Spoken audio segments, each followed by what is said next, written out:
నమస్కారం, మీరు చూస్తున్నారు HN9 టీవీ. కావలి కడనూతల్లోని ఆర్ఎస్ఆర్ ఇంజనీరింగ్ కాలేజీలో విద్యార్థులతో మాట్లాడిన నెల్లూరు ఎంపీ అభ్యర్థి విజయసాయిరెడ్డి ఈ సందర్భంగా మీడియాతో మాట్లాడారు. విద్యార్థులు ఇంజనీరింగ్ లో మెలకువలు నేర్చుకుని మంచి ఉద్యోగ అవకాశాలు పొందాలని తెలిపారు. ఈ కార్యక్రమంలో వైసీపీ జిల్లా అధ్యక్షుడు ఎమ్మెల్సీ పర్వతరెడ్డి చంద్రశేఖర్ రెడ్డి, రాజ్యసభ సభ్యులు బీదా మస్తాన్రావు, కావలి ఎమ్మెల్యే రామిరెడ్డి ప్రతాప్ కుమార్ రెడ్డి, కళాశాల ప్రిన్సిపల్, అధ్యాపకులు, విద్యార్థులు పాల్గొన్నారు.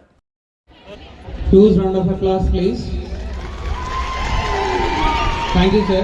Welcome, sir. Honorable MP, Sri Bida Mastanrao, sir.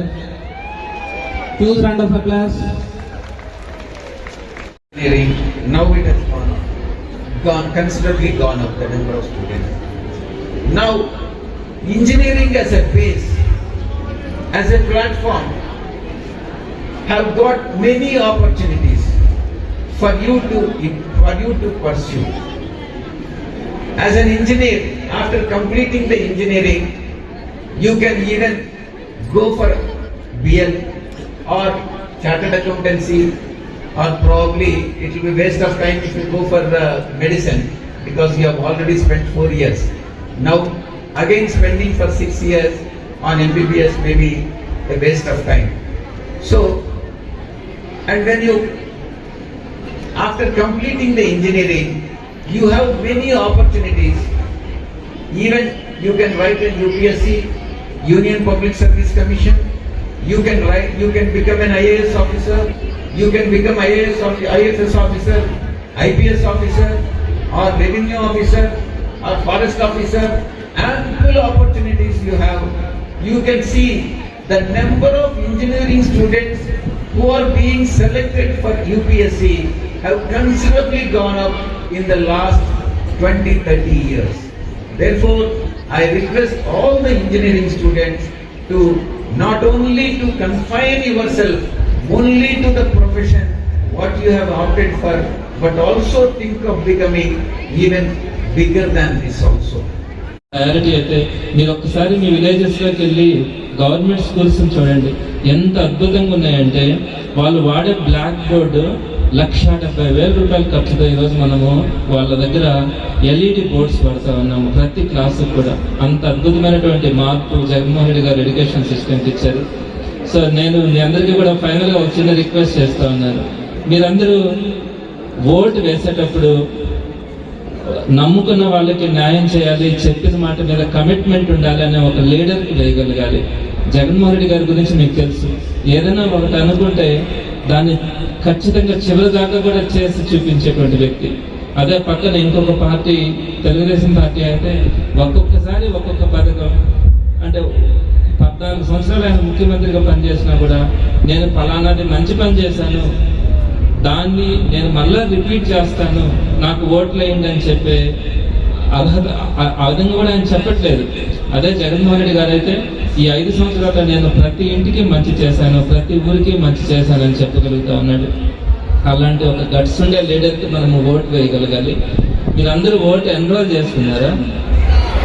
Enrol చేసుకుని హ్యాండ్స్ రైజ్ చేయండి. ఆ విధంగా అభివృద్ధి చెందడానికి అవకాశం ఉంటుంది. ఈ రోజు మన కావలి నియోజకవర్గం, మన నెల్లూరు పక్కన కూడా అటు కృష్ణపట్నం పోర్ట్, ఇటు రామాయపట్నం పోర్ట్, 2 పోర్ట్స్ వచ్చినాయంటే ఇండస్ట్రీస్ కొన్ని వేల ఎకరాలు మనకి రాబోతున్నాయి.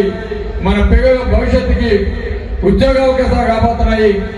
కాబట్టి ఈ అభివృద్ధి అంతా కూడా మనకి ఫ్యూచర్లో ఏ విధంగా అభివృద్ధి చెందుతుందో, వాటి రైతాంగం కావచ్చు, వాళ్ళ భూముల వ్యాల్యూస్ కావచ్చు, ఇటు ఉద్యోగ అవకాశాలు కావచ్చు, అదే కుటుంబానికి కొన్ని వేల కుటుంబాలకు ఉపాధి కావచ్చు, ఇవన్నీ కూడా అందేదానికి ఈరోజు మన గౌరవ ముఖ్యమంత్రి జగన్మోహన్ రెడ్డి గారు, ఆనాడు రాజశేఖర రెడ్డి గారు కృష్ణపట్నం పోర్టు చేస్తే ఈరోజు జగన్మోహన్ రెడ్డి గారు రామాయపట్నం పోర్టు ఆల్మోస్ట్ 100 సంవత్సరాలు కంప్లీట్ చేసి ఈరోజు మనకి ఇవ్వబోతున్న ఒక పెద్ద తొందరగా కూడా స్టార్ట్ చేయబోతారు. తప్పకుండా మన ప్రాంతం తప్పకుండా అభివృద్ధి చెందుతుంది. అంతేకాకుండా ఈరోజు అన్న పార్లమెంట్ అభ్యర్థిగా మన నెల్లూరు జిల్లాకి వస్తున్నారంటే మీరంతా ఒక్కసారి ఆలోచించండి. జగనన్న తర్వాత నెక్స్ట్ స్థానం ఉండేది విజయసాయి అన్న. మన జిల్లాకి ఎంపీగా ఉంటే మన జిల్లాని అభివృద్ధి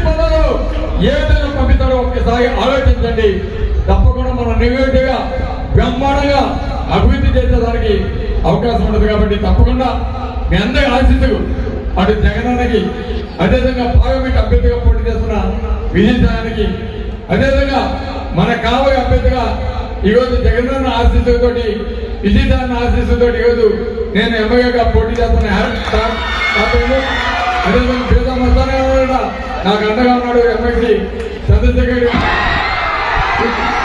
ధైర్యంగా చెప్తున్నా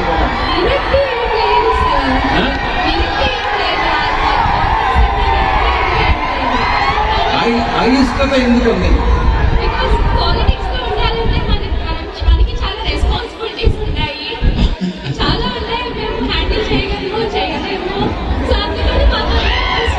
తప్పకుండా హ్యాండిల్ చేయగలన్నా. నేను ఒకటే చెప్తా ఉన్నా, ఒకటే ఒక విషయం చెప్తున్నా. రీసెంట్ గా గత పార్లమెంటు సమావేశాల్లో చాలా కేర్ఫుల్ గా వినండి. గత పార్లమెంటు సమావేశాల్లో ముఖ్యంగా విద్యార్థులకి చెప్తా ఉన్నా, గత పార్లమెంటు సమావేశాల్లో మహిళలకి 30% రిజర్వేషన్ కల్పించారు. మీలో మహిళల్లో ప్రతి పార్లమెంటులో కానీ శాసనసభలో ఉన్న ప్రతి ముగ్గురులో ఒకరు మహిళ ఉంటారు. తప్పకుండా మీకు అవకాశం కలుగుతుంది, మీ అవకాశాలు మెరుగవుతాయి.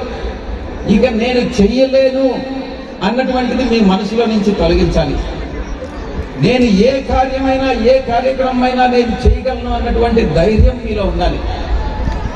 తప్పకుండా మీరు చేయగలరు. మీకు దానికి నేనే ఉదాహరణ చెప్తా. ఒక చిన్న గ్రామంలో ఒక చాలా చిన్న ప్రైమరీ స్కూల్లో 1-2 క్లాసుల్లో మొత్తం 1 నుంచి 5 తరగతుల్లో 1-2 తరగతులు ఒక రూము, 3, 4, 5 ఒక రూముల్లో ఒక చిన్న గ్రామీణ వాతావరణంలో చదువుకున్నా. ఆ తర్వాత దానికన్నా కొంచెం పెద్ద గ్రామంలో స్కూల్ అభ్యాసం జరిగింది. అంటే 6, 7, 8, 9, 10 ఇంటర్మీడియట్కి నెల్లూరుకి రావడం జరిగింది. చదువుకున్నది తెలుగు మీడియం. నేనేదో గొప్పగా సాధించానని మీకు చెప్పట్లేదు. ఈరోజు మీరు అనుకుంటే, మీకు పట్టుదల ఉంటే తప్పకుండా మీరు అనుకున్నది సాధించగలరు. మీరు పార్లమెంటేరియన్స్ కావచ్చు, మీరు ఎమినెంట్ అడ్వకేట్స్ కావచ్చు, ఎమినెంట్ డాక్టర్స్ కావచ్చు, ఎమినెంట్ బ్యూరోక్రాట్స్ కావచ్చు, ఐఏఎస్ పాస్ అవ్వచ్చు, ఐపీఎస్ పాస్ అవ్వచ్చు. మనం ప్రజలకు ఎంతైనా సేవ చేసేటటువంటి అవకాశం ఉంటుంది. మరిన్ని అప్డేట్స్ కోసం మన HN9 టీవీ ఛానల్ ని సబ్స్క్రైబ్ చేసుకోండి.